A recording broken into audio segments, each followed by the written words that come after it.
I'm Dr. Jolly Thomson. I focus on clinically supported lifestyle correction for treating chronic lifestyle diseases. Here I would like to share my professional experiences with this approach. This series is about my experience with patients who took clinically supported lifestyle correction to avoid surgery and reduce and stop medication. This can help you understand how valuable are the lifestyle corrections needed for overcoming any chronic lifestyle disease. Most importantly, what advantages such an approach has when deciding on surgical procedures or continuing with the lifelong medication. Here we learn of the approach for a patient, 71-year-old male. He is diagnosed with diabetes for the last 20 years, hypertension for the last 15 years, and now the problem is he has, as a routine checkup, he has gone for an ultrasound scan and it showed that chronic liver disease is there, fatty liver grade 3, and the fibro scan shows the grade 4 stage. And also there is he's not alcoholic, he's having a non-alcoholic steatohepatitis and the liver enzymes is high. And his kidney function also, there is a stage 2 renal failure also is there. And prostatic hyperplasia, grade 1 prostatic hyperplasia, and skin itching all over the body and varicose veins. So multiple problems are there. Here I will try to explain how the surgery could be avoided, how long it took for multiple medicines to be reduced or stopped, how long it took to get relief from symptoms, and progress evaluation based on corresponding improvements in periodic tests. When we come to the patient details, this is a 71-year-old male. His height is 168 centimeters and weight is 64 kg. And her abdominal obesity is there. The abdominal circumference is 89 centimeters and there is excess fat in the body. It is around 36.1 is the fat percentage. And ideally, a male should be having around 15, at this age around 15 percentage of fat. She is having 36.1. And he was diagnosed with the diabetes mellitus for the 20 years, type 2 diabetes, and he is on medication. And hypertension 15 years.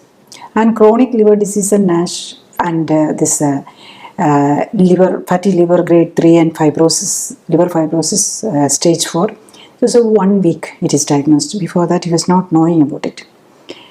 And also when we are looking into his detailed investigation, he is having GFR is down and he is complaining of frothy urine also. And now stage 2 renal failure also is there. And benign prostatic hyperplasia, that is grade 1. And he is having skin problems like itching and also varicose veins on the leg. And when we can come to the category of the disease, which is metabolic syndrome is there, and also autoimmune disease, and also degenerative changes because of the old age is there. When we come to the symptoms, he is not having much of the symptoms actually. It was never having. Only symptom he is noticed is frothy urine. Some urine from this bubbles are when we are passing into the closet. And also sleeping difficulty and some itching in the skin. So he was not, that is the problem with the liver. Actually only at the end stage you will become symptomatic. So you had to do the investigations and find out if these all things can, you need not wait for the stage 3, 4 level. Actually it must have started many years or 20 or 30 years ago itself as a fatty liver and even the liver enzyme changes. And when we come to the medications, as he is taking 2 medicines for the hypertension, telmisartan 40 mg and amlodipine 5 mg. And for the diabetes, he is taking glycinase MF, that is glycinase and metformin, that is glycinase 5 mg twice, both is taking 2 times. And when we come into the details of his blood test, and his diabetes is fairly controlled, HbA1c is only 5.8 and sugar is normally 83, but insulin level is high. That is hyperinsulinemia is there and ESR is high, inflammatory marker, ESR high, SGOT, SGPT is high, that are liver markers. and other liver function test is okay, and the GFR is 75.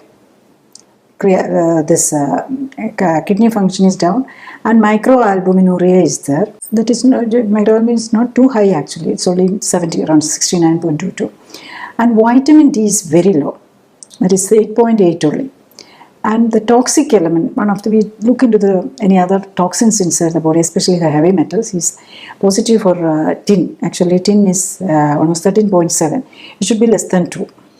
Next, when the abdominal scan, there is diffuse cause structure of the liver, and CLD, that is the diagnosis, and prostatometry, prostate BPH is there. And elastography shows stage 4 fibrosis. And when we come into the body details, and he's 64 kg, and his fat percentage is high. That was and the abdominal obesity was the major problems when we look into the body details. And even his BMI is 24.4.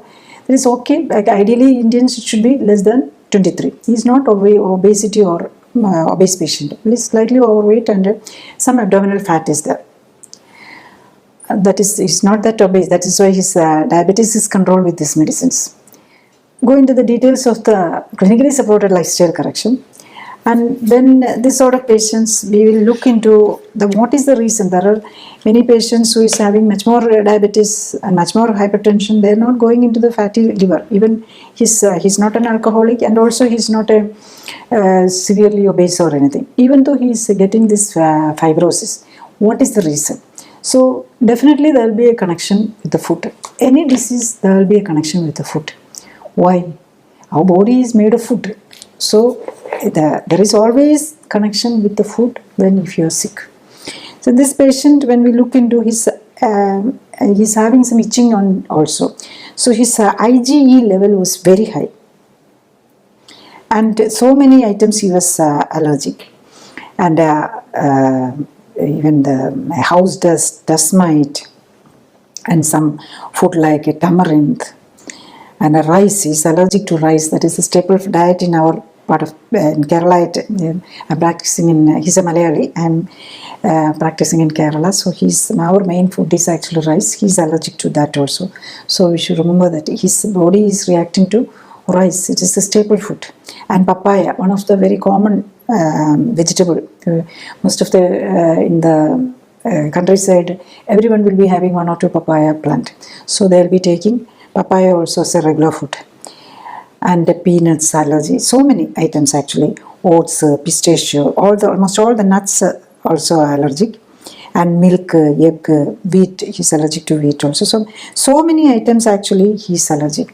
So what in a clinically supported lifestyle correction, what we do is, we'll ensure all the nutrient by giving support food, and with the minimum type of ingredient, because too many ingredients, chance of getting irritability, and the immune system will be finding it difficult to handle too many items. There is an autoimmune factor also there in this patient. So otherwise he will not be having this much of problems, even with a healthy diet. Supposedly, because a patient who is having diabetes and control of HbA1c is 5.8 means he's fairly looking his diet pattern and all. He's very conscious about his diet and all. Along with the food, actually what we are giving is like moderate exercise also. That is in the sitting and lying down position. He's 71 years. He cannot do heavy exercises. So, but we have to burn out this excess fat, especially in his tummy. So then what is the result actually? Symptomatically, he is this frothy urine, decreased sleep and itching was the problem. And by the 8th day itself, his symptoms is reduced. Almost 90% is symptom free. And by the 15th day, he's totally symptom free. And when we come to the medication, and within the first week itself, when the diabetic medicines we stop from the first day itself. And when he comes to 8th day, he's taking only he was on 2 diabetic medicine and 2 antihypertensive. 2 diabetic medicines is stopped in the first day itself. And he is taking only one of the tablets. So tell me, certain we are taking half tablet. when on the 8th day, the amlodipine was stopped. And when we come to the by the 15th day, he is not taking on any medicine. He is medicine free from the 15th day. When we come to the blood reports, and with his fairly very good control of diabetes, his HbA1c was 5.8 with the 2 tablets. 2 tablets, not 4 tablets, actually 2 type of medicine, morning and evening. And without medicine itself, his HbA1c came down to 5.7 without medicine on 8th day. And by 15th day, it was 5.6, and 30th day, 5.5. He was maintaining it throughout till 120, 5.3, 5.5. So he is non-diabetic by the 15th day itself, without medicine. And he is taking for a long, so many years he was on as a diabetic medicine. And maybe one of the reason for this liver problem, maybe his medication with the diabetes and for the hypertension, he is taking for more than 15 years or 20 years or something like that. So any medicine which is we are taking is coming into the liver first, and it is liver's problem duty to detoxify or metabolize it and make it. It is not a nutrient. Liver is supposed to make use of the nutrient for making body building materials, and anything other than a nutrient, liver has to destroy it. And only those things which is escaping the liver system and coming into the main circulation is acting as a medicine. So whatever medicine you take, it is harming the liver. And in fact, the most impact is coming on the liver. And if you are having a liver problem, if you are on medicine, you are actually increasing the workload. If you are sick, you want to rest. If you are having fever or if you are sick, what we want to rest and sit lying down for some time.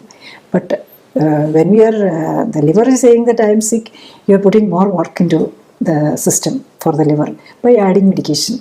So that we should be very concerned of our organs also. They also need rest. That's the primary thing everyone should understand.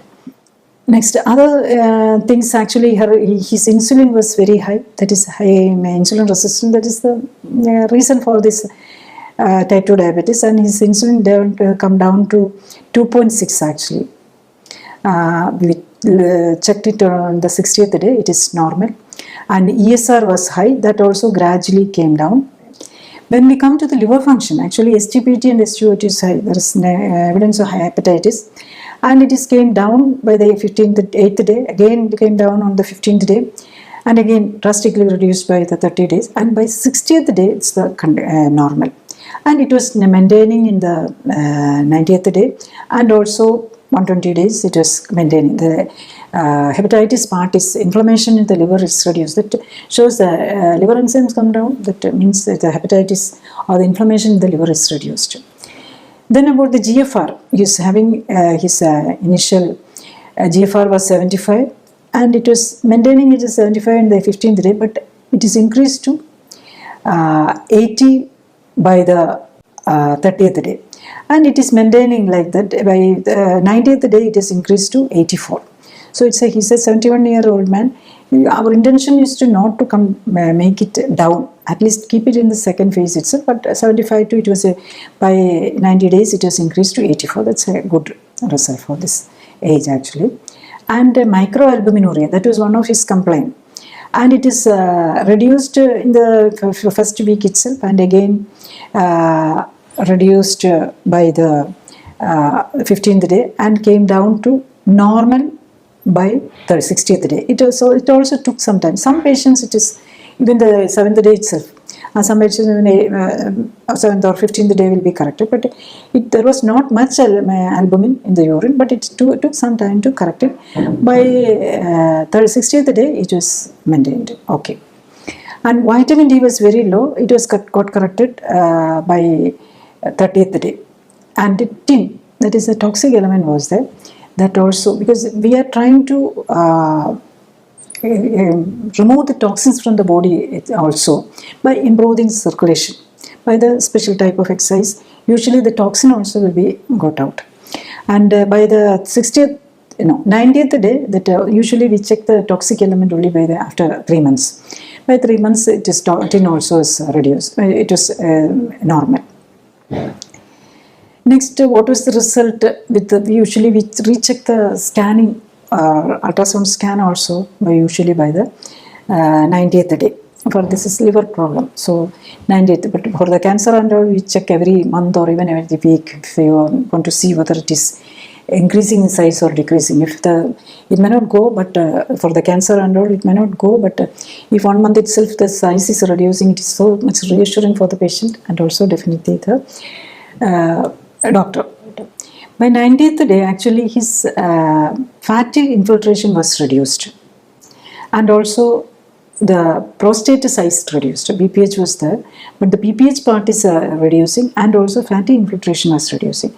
But it will take, the fibrosis will not go off like that. But we have the blood parameters are getting corrected, but it will take some time for the, we can't remove the fibrous tissue, but we can develop with the nutrient and repair the cells. What we have to be expecting for this patient is this hepatocytes should increase in numbers and thereby repairing the liver. So that is actually, liver has a capacity to regrow. That is, the hepatocytes has the capacity to multiply and produce new cells. Once this inflammation, this destruction process is stopped, this new cells can develop, and gradually it will more and more healthy cells, hepatocytes will come up, and then liver will be liver size also will start increasing in size. So that we had to wait for some more time. So the hepatocytes lifespan is almost in 1.5 years. So it has to regrow gradually. For that, we should give ensure that all the nutrition is there. To produce new cells, nutrition must be there, and also you should avoid the toxins. So we should avoid all the food which is reacting to your body, and also avoid all the preservatives, chemicals, coloring agents, tastemakers, all these food additives, which is of now nutritional important. That is the most important part of this type of patients. So if you are able to do that, at least this patient may need some more time for follow-up also to regrowth of the liver. We are giving a part of the liver for liver donation, live liver donation is taking place. No? So for the dearest one, a part of the liver is donated. So in that, even the around 60 to 70% of the donor's liver is removed and given for the recipient actually. But the donor liver can, if the correct nutrition and everything support is given, donor liver will be regrown within 2-3 months. So that is the capacity of, if the healthy liver can regrow. So that we can use it here also. We are not, liver patient cannot donate, but you can regrow the liver. That is the importance of liver actually. So that is a positive of the liver. You can multiply, the hepatocytes can multiply and regrow, and you can improve your health. Next is, what are the changes which has happened in this patient during this time? Actually, in the clinically supported lifestyle correction, what are we trying to do is to correct the body itself, body composition. By correcting the body composition and correcting the body composition at cellular level, and correcting the immune system and the neuronal and hormonal system. For this patient, actually, he was initially he was 64 kg, and in the 8th day he's come down to 61.7. See, the symptoms also has gone by the time, and definitely he's taking corrected nutrition for minimum number of ingredients. And 15th day 60.9, and 30th day 58.3, and 60th day it is 54.4, and by 90 days 53.3. So, and his BMI was initially 24.4. It is slightly higher for an Indian. And what we are trying to do is actually to lower normal. For the Indians, ideal is 18 to 23 is the normal. For the Westerners and all, we generally take it Caucasians, and 18.5 to 25. For Indians, it is always ideal is 18 to 23. If you are getting older, and also when you are less and less active, always bring down your BMI to low normal. For this patient, actually by the 90 days, he's come down to 20.3. Ideal is 15%. Fat should be 15%. Okay. Then we come to BP. He was taking 2 tablets for the BP. Two type of medicine for the BP, and with that also his BP was 140/90. But after reducing, in the 8th day itself, he is reduced to half the tablet, and with the reduced this thing, his BP was 130/70, and without medicine again 130/70 in the 15th day, and by 30th day without medicine it's come down to 125/80, and by 60 days it is 110/80, and it is maintaining in the 90th day also. So that is the importance. Even with the medicine, his BP was slightly higher level, but after stopping all the medicine, it just came down perfectly normal. And his abdominal circumference, that is the problem. When the old age comes, or when you are getting older and older, the fat is accumulated, and that will be a major part will be in the tummy, because it is easy to dilatation. So the tummy fat is the problem. And his abdominal circumference is 89 centimeters and came down to 82 within 30 days. And by 60 days it's 78, and 90 days it is 76. So that you should see the change in the body is also equally important in clinically supported lifestyle correction. And even he's 71, but initially itself his age was 66 only. So body age, because he's keeping trim and healthy, so his body age is not that high. But by 30 days, his body age come down to 59. So almost 7 years younger. And by 60 days, this is 56, and by 90 days, his body age is only 53. Now he's very healthy, young. Only organ which is mainly affected is liver. So if you regrow the liver also, he can lead a very young, comparatively from 71-year-old man, he is getting the youthfulness of a 53-year-old man. And the fat percentage change also you should notice. And fat percentage was initially 36.1. It just came down to 31.5 by 30 days, and 29.6 by 60 days, and 29 by 90 days.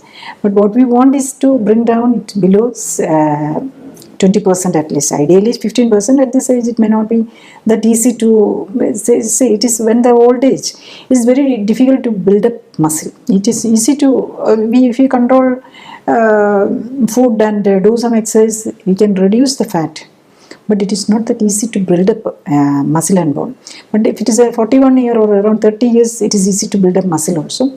So what we are try to build up the muscle and also reduce the fat, and we will be trying to reduce the BMI to around 18 to 19, and gradually building it, and we will maybe at least we will be able to bring down fat percentage around 20. That is what we are, for this age we are expecting that also, at least to below 25.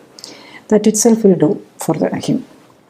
Next, what are the benefits for this patient who has undergoing this clinically supported lifestyle correction? See, there is no treatment for fatty liver or the liver fibrosis or cirrhosis in modern medicine. Maybe some, if it is in the early stage, there may be something I don't know about the homeo and Ayurveda.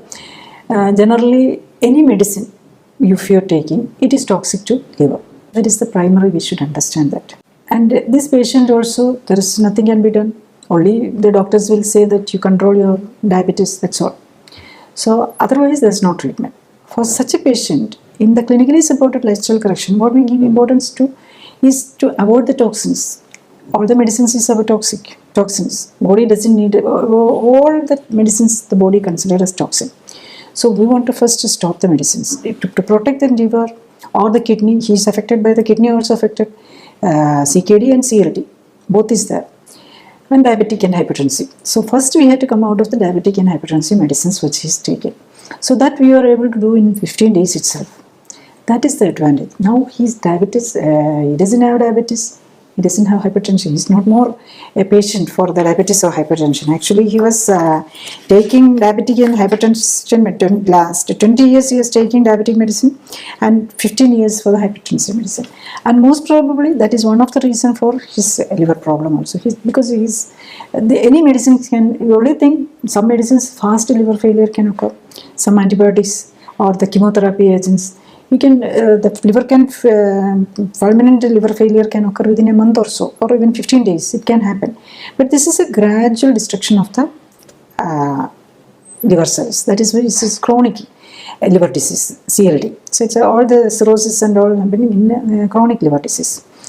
So first thing we give importance is to come out of diabetes and hypertension.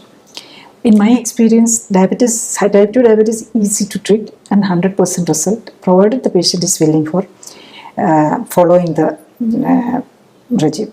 Kidney patients with stage 5 renal failure and all, it is difficult, but again, it is possible to stop all the medicine. Kidney patients also, it needs to be, coming out of medication is the most important one, because it is actually increasing the workload of the kidney. Already kidney is in failure, so even in the liver failure or in the kidney failure, what we are giving importance to come out of medication. So in most of the medicines, we will be able to come out of within a month. Even too much of medicines those who are using also. Even the psychiatric medicines, many may be taking psychiatric medicine. But if the patient is fully following, we will be able to come out of most of the medication, cardiac medication, everything within a month, most probably. But the exception is this blood thinners. Blood thinners, if they are put on any pacemaker or this valve replacement, such patients, we cannot come out of this blood thinners, because there is a chance for, if they don't take that blood thinners, anti-clotting medication, they will get a clot and can get a heart attack or a stroke.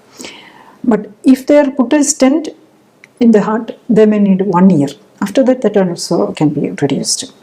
That is our experience. And within if the stent is put, all the other medications can be stopped within a month, but the blood thinners like aspirin or clopidogrel has to continue for a year, and then that can also be taken off, because the stent will be get covered with usually maybe get covered within a 6 months or so, but usually most probably by 3 months, but we don't want to take the risk. So at least one medicine to be continued till 1 year, blood thinner. So that is the importance for any liver patients. If you get the fatty liver patient, fatty liver only, usually by the end of 3 months, the fatty liver will be gone. If the fatty liver grade 2 is there, most probably it will come down at least to grade 1. And by 180 days, it will be, if the patient is following. Everything is dependent on how much the patient is adhering to the supported lifestyle correction. And those who are severe disease, usually what we give is up to till 90 days full support, then gradually reduce. And most of the patients by 180 days, body will be corrected.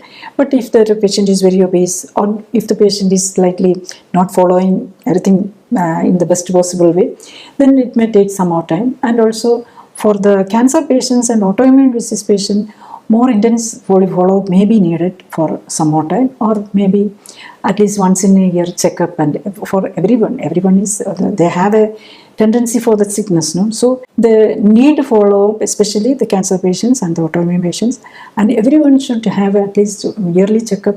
And if there is anything is gone wrong, get corrected. That is the thing.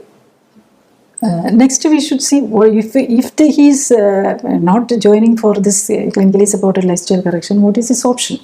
His only option is continue the medication, diabetes medicine and hypertension medicine, and checking every 3 months or 6 months. Usually in such patients, they'll ask for, if it is in the gastrointestinal specialist, they'll ask for every month or every 3 months check for it. The liver function and all. If it is the liver function is going down, the patient is getting edema, or the site is tap, or some way to reduce edema, additional again more medicine. And finally, what we can offer with the modern medicine, what we can offer is a liver transplant only. So we liver transplant it a 71-year-old man. We know what are the complications. It's not worth going for liver transplant and taking the risk, because liver transplant, if you are live donor, the wife, usually wife will be the donor or the children, so they are even much younger.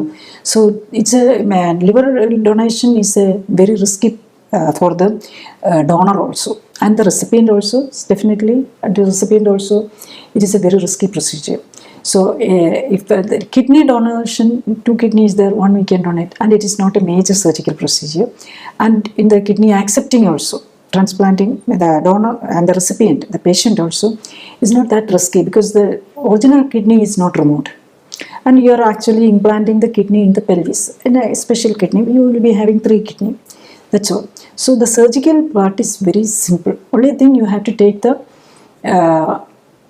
immunosuppressants for lifelong. That we should be very careful. That is the thing.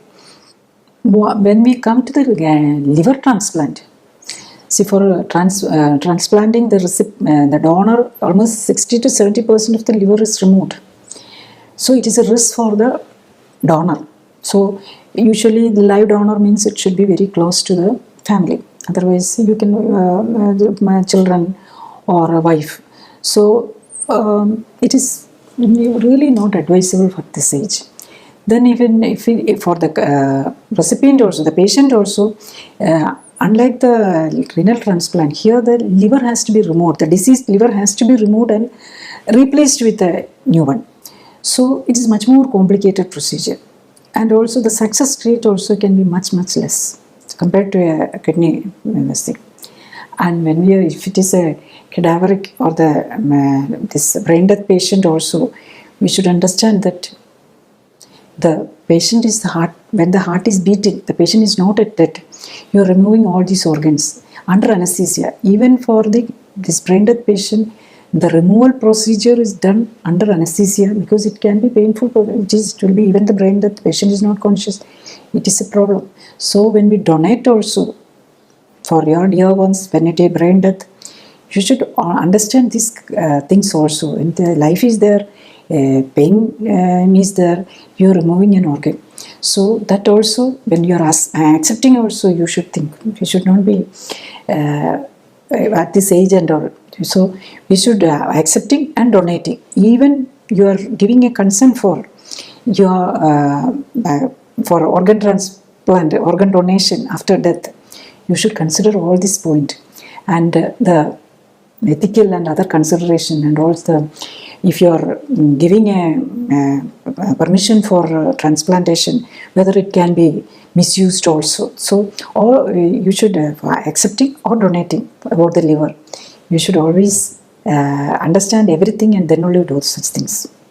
Here in clinically supervised and supported lifestyle correction, what we are trying to do is use the healing power of the body by empowering the healing aspect, the anti-inflammatory aspect of the immune system. First is by providing optimal nutrition. Second, by promoting removal of toxins by improving circulation through optimal stimulation of all cells by planned exercise. Third, minimizing toxins entering the body through food, water, air, and cosmetics. Diabetes, hypertension, heart disease, liver disease, kidney disease, obesity, stroke, allergies, autoimmune diseases, and cancer come under the umbrella of lifestyle diseases. 90% of the medications and 90% of the surgeries are for lifestyle diseases. This means that 90% of the medicines and 90% of the surgeries can be avoided. In the case of any lifestyle disease, the best treatment begins with the first step of diagnosing the underlying fault in lifestyle that is the cause of the disease. Next is corrective measures to rectify the damage and overcome both the disease and the need for continuing medications and surgical interventions. It is good to understand that neither medicines nor surgery can cure a lifestyle disease. To put it differently, it is not a lack of medication or surgery that created the disease in the first place. This is why once medication is started, it becomes a partner of the disease for life. Very often, both the disease and medicines will keep on adding more numbers along with the unwanted side effects, with no hope to return to a healthy status, which not only affects the patient but also the dependents and caretakers.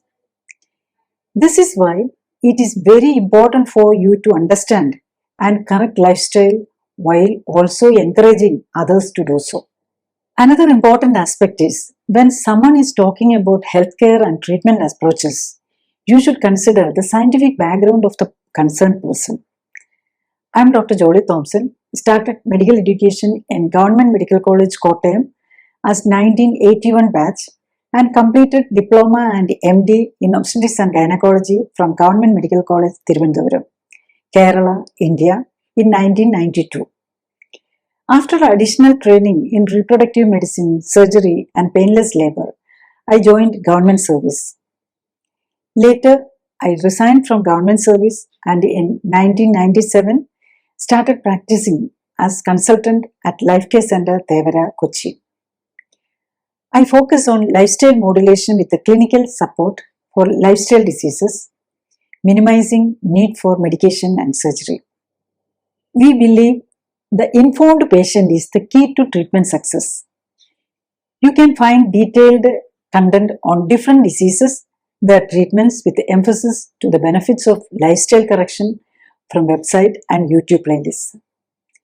The videos are prepared to understand more about the disease, the possible underlying cause, early diagnosis by understanding symptoms, current diagnostic methods and treatments along with the benefits and side effects, practical aspect of lifestyle self-correction and for those who may require clinically supported and supervised lifestyle correction. When a patient is having more than one disease and there are too many diagnostic and treatment modalities with many side effects, awareness of the benefits and problems of different diagnostic, medical and surgical interventions is the key to regain your health. Better informed patients take better decisions and live longer, healthier, happier lives. I would like to bring to your attention how the major part of the medications we take are excreted in urine, sweat and stool. It will reach the groundwater, rivers, drinking water, plants, animals and food products.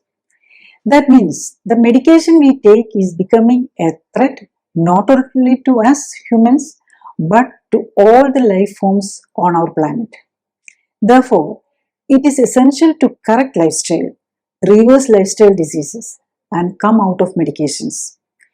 To protect your children, grandchildren and the coming generations from the ill effect of toxic pharmaceutical pollution, we should come out of the dependence on medication. The current norm of chronic patients on lifelong medication has to change. Spreading awareness on optimizing and minimizing medication is the need of the hour. Thank you.